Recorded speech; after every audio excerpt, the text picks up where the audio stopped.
Sige po. Ang sabi po dito sa Proverbs 27 verse 1, kung meron po kayong mga Biblia, Proverbs 27 verse 1. Sabi po dito, "Huwag mong ipagyabang ang kinabukasan sapagkat hindi mo alam kung ano ang dadalhin ng isang araw." At sinabi din po sa Santiago chapter 4 verse 14, "Ano nga ba ang iyong buhay?" No? Sabi doon, ikaw ay isang singaw lamang na sa sandaling panahon ay naglalaho. So dito po natin makikita yung shortness ng ating buhay at yung sabi dito sa Proverbs 27 verse 1 na wag po tayong magyabang sa kinabukasan. So panahon po ng January at marami pong mga tao ang nagsiset ng kanilang mga goals na i-achieve po nila this year 2024. Pero ang reminder sa atin ng salita ng ating Panginoong Diyos ay wag daw po nating ipagyabang ang kinabukasan because maaring bukas o sa makalawa ay kumbaga kukunin na tayo ng ating Panginoong Diyos. Pero mayroong isang katotohanan na dapat po nating makita na sa lahat ng panahon ang atin pong Panginoong Diyos ay naghahari, no? Ang atin pong Diyos ay naghahari. At siya ngayon po ay nakaupo sa kanyang trono at kanya pong pinamamahalaan ang lahat ng mga bagay dito sa universe bilang absolute, o yung sinabing absolute sovereign, no? Ang ating Panginoong Diyos, He is absolute sovereign. Ang sabi po dito sa Psalm 93 verse 1, basahin natin. Psalms 93 verse 1, ang sabi po dito, ang Panginoon ay naghahari, siya ay nakasuot ng karilagan, ang Panginoon ay nananamit, siya ay nabibigkisan ng kalakasan. Ang sanlibutan ay kanyang itinatag, hindi ito matitinag. So yung pagiging soberano ng ating Panginoong Diyos ay isa sa mga foundational truth o katotohanan na dapat po nating malaman at ito po ay dapat nating paniwalaan. Pagka sinabing absolute, perfect, complete, no? Pagka sinabing absolute, no? Kumbaga pagka sinabing absolute pa, kung titingnan natin yung dictionary definition ay not limited or restricted. So when we say complete monarch, 'di ba, sa Europe, pagka sinabing monarch, yung isang tao lang yung makapangyarihan. So unlike sa bansa natin, may mga presidente, kaya siyang kumbaga i-contradict ng mga nasa Senado, no? So hindi siya matatawag na makapangyarihang lubos. Pero sa ating Panginoong Diyos, He is the absolute sovereign. Sapagkat kung ano yung kanyang ninanais, ano yung kanyang pinanukala, ay wala pong makapagsasabi na, "Uy, wag mong gagawin yan." So wala pong makakapagsabi sa atin pong Panginoong Diyos yung bagay na yan. So hindi rin siya po pwedeng hadlangan ng mga tao, no? So unlike nung mga ano, yung mga bata, 'di ba? Pagka nung panahon ng Christmas, marami tayong mga candy, marami tayong mga chocolate, 'di ba? So pupuwede silang kumuha do'n at bilang mga parents, pupuwede natin silang sabihin, "Uy, 'wag ka munang kumuha." 'Di ba? Masyadong matamis, baka masobrahan ka. So wala pong gano'n sa ating Panginoong Diyos. Hindi po puwedeng sabihin ng mga tao, "Oops, oops, oops, hindi po puwedeng gawin mo 'yan." Sapagkat ang Diyos po ay makapangyarihan at yung kanyang mga ninanais ay kanyang ginagawa. At kung makikita din po natin yung sinabi dito sa Psalms 93 verse 1, nakikita po natin yung verb nasa present, 'di ba? Naghahari. Di ba? Naghahari, ibig sabihin, kasalukuyang nangyayari yung paghahari ng ating Panginoong Diyos. Sa 96 din, nandun din, no? Umawit sa Panginoon ng bagong awit, umawit sa Panginoon ang buong lupa. So may mga iba pang mga talata, 97 verse 1, ang Panginoon ay naghahari. O di ba? So makikita natin na ang Diyos ay naghahari. Present, indicative, ibig sabihin nagaganap, hindi sinabing naghari. So past tense, hindi rin sinabing maghahari o future tense na mangyayari pa lamang. Ang Diyos po natin ay naghahari maging sa kasalukuyang oras po na ito. Sa verse 1 ng chapter 99 ay ganyan din po yung mababasa natin. Ang Panginoon ay naghahari, manginig ang taong bayan. Okay?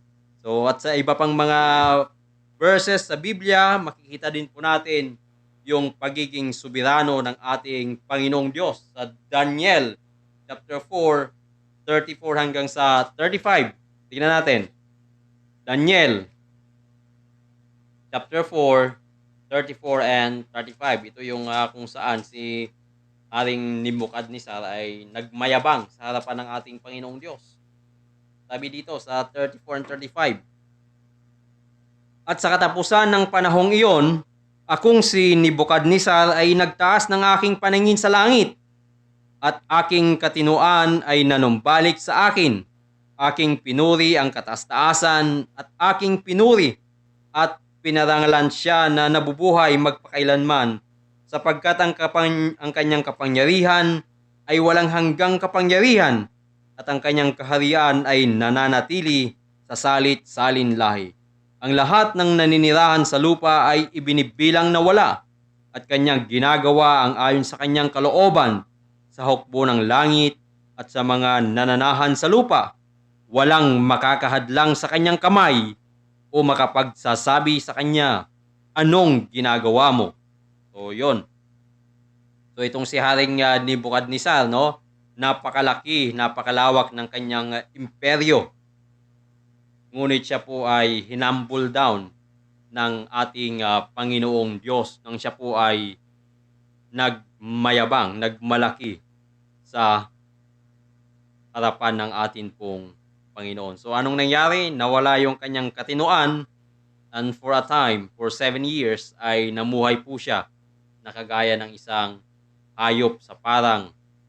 No? So nakita niya dito sa 34 and 35 kung sino talaga ang tunay na hari ng buong daigdigan. At doon nga ay nagpuri po siya sa atin pong Panginoong Diyos. Okay? So, wala tayong may pagmamayabang. Hindi natin pwedeng ipagyabang ang kinabukasan. Pero dito natin makikita na sa kabila po na walang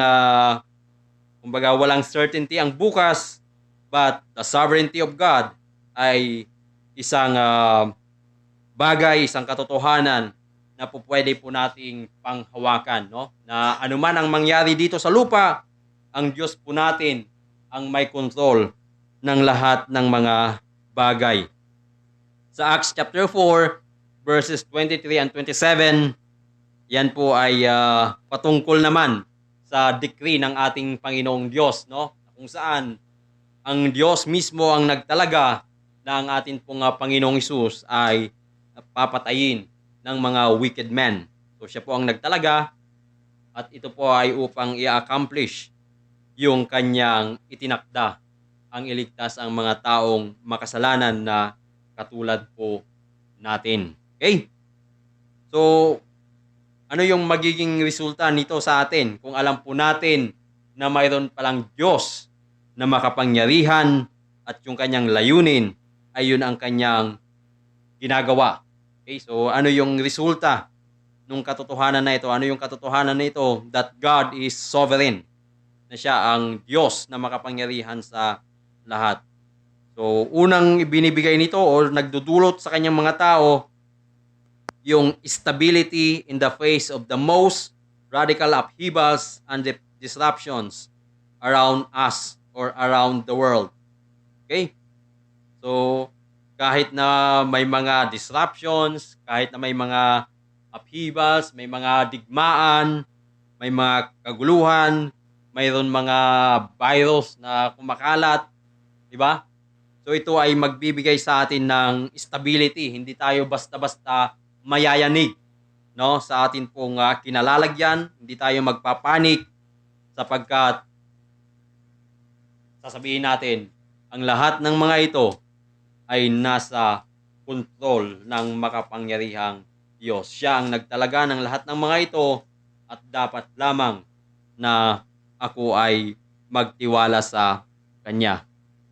Ang sabi dito sa Psalm chapter 46 verse 1, ang Diyos ay ating kanlungan at kalakasan, isang handang saklolo sa kabagabagan. Okay, so pagka nakarinig tayo ng mga kaguluhan, mga sakuna, mga virus outbreak, ay babalik at babalik tayo sa ating Panginoong Diyos at ating sasambitin, indeed, you are sovereign and there's no reason for me to panic sapagkat ikaw ang Diyos na may hawak ng buong sandaigdigan. Okay? So yun yung unang resulta ng katotohanan na alam natin na ang Diyos ay soberano. Pangalawang idinudulot nito sa mga mananampalataya ay yung kanilang pagiging submission sa mga negatibong mga probidensya na dumadating sa ating mga buhay. So ano ba yung mga negatibong probidensya na dumadating sa buhay ng mga mananampalataya? So andyan yung cancer, no? So hindi ibig sabihin na tayong mga Kristiyano ay hindi na tayo tinatablan ng mga karamdaman, cancer, ano pa, mga bukol, yung mga accidents. So, hindi ibig sabihin na porket Kristiyano ka ay exempted ka na sa mga ganyan. Hindi. Sapagkat mayroon po na nangyayaring ganyan sa mga mananampalataya din, no? So, ayan, so example po natin si Pastor Jeremiah, di ba? So, last Friday, nag-undergo po siya ng surgery at kinuhanan nga po siya ng specimen para ito po ay mag-undergo ng biopsy and we're praying na hindi po siya cancerous at ito po ay hindi mapanganib. Ano po? Pero may mga pagkakataon na talagang ang isang mananampalataya ay makakaranas ng ganyang karamdaman. Pero ano yung magiging resulta nito sa kanya? So hindi po siya magpapanik, hindi siya magagalit sa Diyos, kundi anong mapuproduce sa kanya? He will be submissive doon sa kalooban ng Diyos sa kanyang buhay. Hindi niya sasabihin, Panginoon, bakit sa akin nangyari to? Lagi pa naman ako nagsisimba. Diba? So, ito ay magbibigay sa atin ng submission, no, sa mga mabibigat na mga probidensya, di ba? So, si Job nga, yung kanyang mga anak ay kinuha ng ating Panginoong Diyos. Kasi inalaw ng Diyos na ang kanyang mga anak ay mamatay. Pero ano ang sinabi ni Job?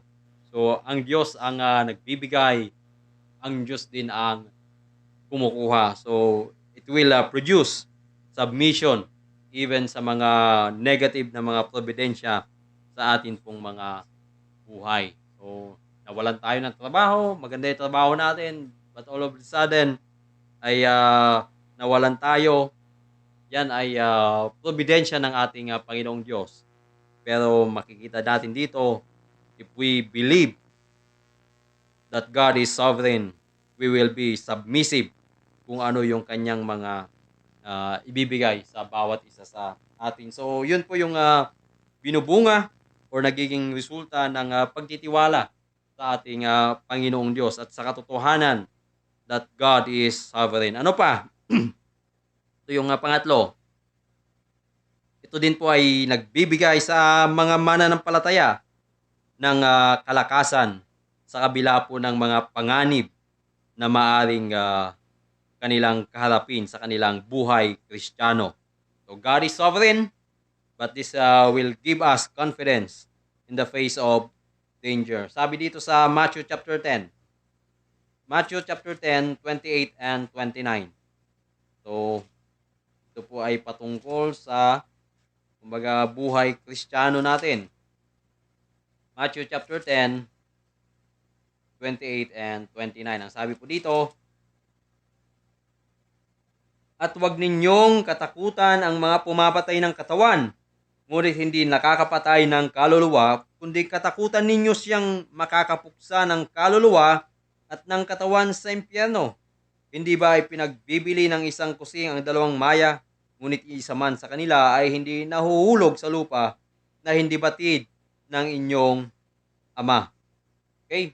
So, patungkol po ito sa Christian life, di ba? So, sa mga Kristiyano, sa mga nangangaral ng kanyang salita, darating at darating yung pag-uusig.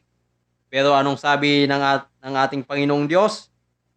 Sa verse 28, at huwag ninyong katakutan ang mga pumapatay ng katawan, ngunit hindi nakakapatay ng kaluluwa, kundi katakutan ninyo siyang makakapuksa ng kaluluwa at ng katawan sa impyerno. So, God is in control. Hindi po niya hahayaan ang kanyang mga tao hanggat hindi pa natatapos yung kanilang misyon na sila po ay mapahamak. No? So, He will keep us from danger. At sa kabila po ng mga danger na maaling idulot nito sa atin pong buhay, God is in control at hindi po niya hahayaan nga na may mangyaring masama sa kanyang mga tao kung hindi pa na-accomplish po nila yung kanilang purpose, yung kanilang mission dito sa lupa. Okay, so maging yung kamatayan ni John the Baptist, di ba? Pinapatay si John the Baptist ni Herodias at ni King Herod. Pero sino ang nagtakda ng kamatayan ni John the Baptist? No? Walang iba kundi ang atin pong Panginoong Diyos. Although yung kanyang paraan ng kamatayan ay napaka-brutal, pero yun ay ginawa or idinikri ng ating Panginoong Diyos na sa pamamagitan ng pagpugot ng kanyang ulo ay yun yung magiging entrance ni John the Baptist doon sa langit, sa piling po ng ating Panginoong Diyos. Kaya nga si John the Baptist ay hindi po natakot nung kanyang i-rebuke si King Herod na hindi tama na kanyang kunin yung asawa ng kanyang kapatid. No? So, yun po. So, it will, okay, so titignan natin yung tatlo. Summary ko lang. Yung resulta ng pagtitiwala sa ating Panginoong Diyos, knowing that He is the sovereign God, the sovereign ruler of the whole creation.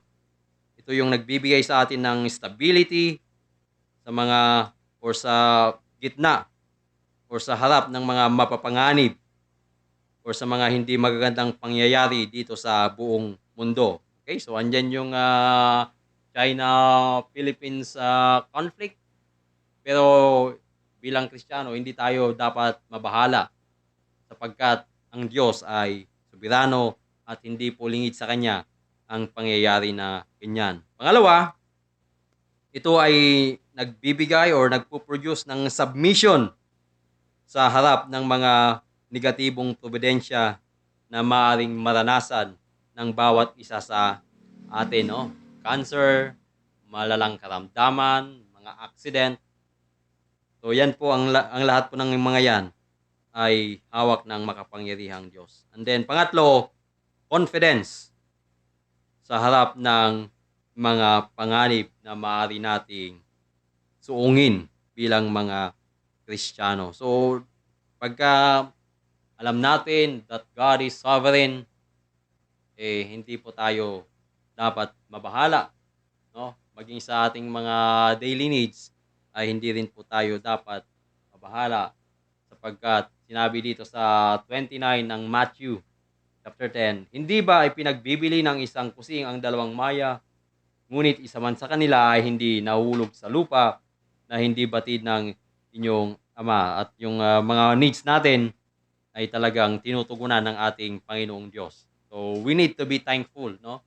Yung iba kasi, ah, gusto nila yung sobra-sobra nag-uumapaw at kapagka yung tuon natin ay nandun sa mga biyaya, eh, minsan nagiging reklamador tayo instead na tayo po ay magpapasalamat sa nagbigay nito sa atin. Okay po. So, yan po yung atin pong short devotion this evening sa panahon ng January. Maraming goal settings. Ngunit tandaan po natin that God is sovereign.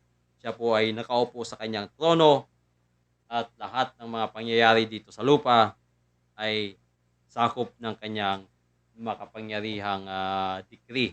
Kaya wag po tayong mag-alala kung marami pong mga hindi magagandang bagay na nangyayari sa paligid. Ang mahalaga ay magtiwala tayo sa ating Panginoong Diyos. Tayo po'y manalangin. O aming Panginoon, salamat po sapagkat kayo ang Diyos na soberano at wala pong sino man ang maaring magdikta kung ano ang inyong gawin o kaya naman ay hinder yung inyo pong mga plano, yung inyo pong mga itinalagang mangyayari sa lupa at maging sa inyo pong mga tao and even sa mga unbelievers. You are the sovereign, the absolute sovereign at ang lahat ng inyo pong ninanais ay nangyayari o aming Panginoong Diyos in their appointed time. Kaya hinihiling po namin na nawa ang katotohanan ito ay mag-produce sa amin ng submission, ng confidence, and even stability sa mga panahon na may mga hindi magagandang pangyayari sa amin pong buhay. Tulungan niyo po kami na ang mga affliction na mangyayari sa amin ay hindi po namin takasan, hindi po namin layuan, bagkus ay i-embrace po namin sila sapagkat sa mga ganitong mga pagkakataon, sa ganitong mga kapamaraanan ay mas lalong nagiging mas matatag po kami, nagiging mas makapit ang amin pong pagkapit sa inyo at mas lalong lumalalim ang amin pong pagtitiwala sa inyo. Salamat po aming Panginoong Diyos at tulungan niyo po kami sa mga bagay na inihanda po ninyo sa bawat isa sa amin, whether they are good, whether they are bad. Sapagkat sa inyo po ay wala naman po talagang mga negative providences. Ito po ay para sa ikabubuti ng inyo pong mga tao. Salamat po aming Panginoong Diyos sa katotohanan ito na amin pong nakita na inyo pong nireveal sa inyo pong salita. Ito pong aming samot dalangin sa matamis na pangalan ni Jesus. Amen, amen, amen. Sige po, tayo po ay umawit ng isang awitin. Brother Henry, anong ano mo dyan? Ayan, I know who holds tomorrow, yung atin pong hymn na ating aawitin.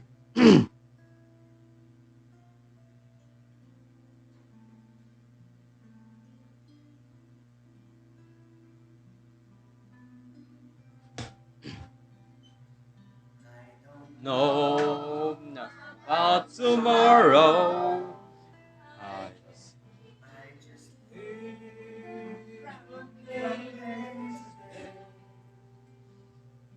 I don't borrow from its sunshine, for its sky is withered to gray. I don't worry or the future, for I know what Jesus said. And today I'll walk beside him, for he knows what is ahead. Many things about tomorrow.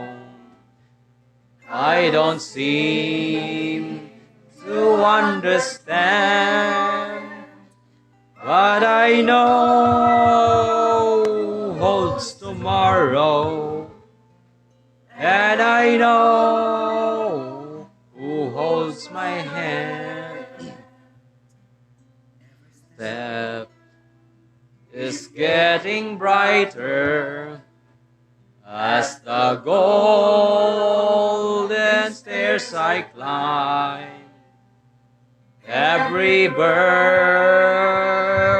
getting lighter. Every cloud is silver line. There the sun is always shining. There no tear will dim the eye. At the ending of the rainbow, where the mountains touch the sky,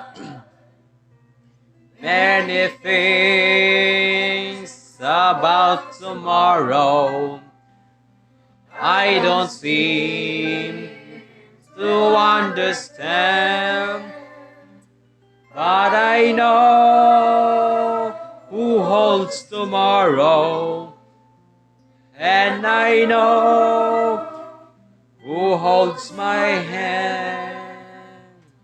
I don't know about tomorrow. It may bring me poverty, but the one who feeds the sparrow is the one who stands by me. And the path that be my portion may be through the flame or flood, but His presence goes before me, and I'm covered with His blood. Many things about tomorrow I don't seem to understand, but I know who holds tomorrow, and I know who holds my hand.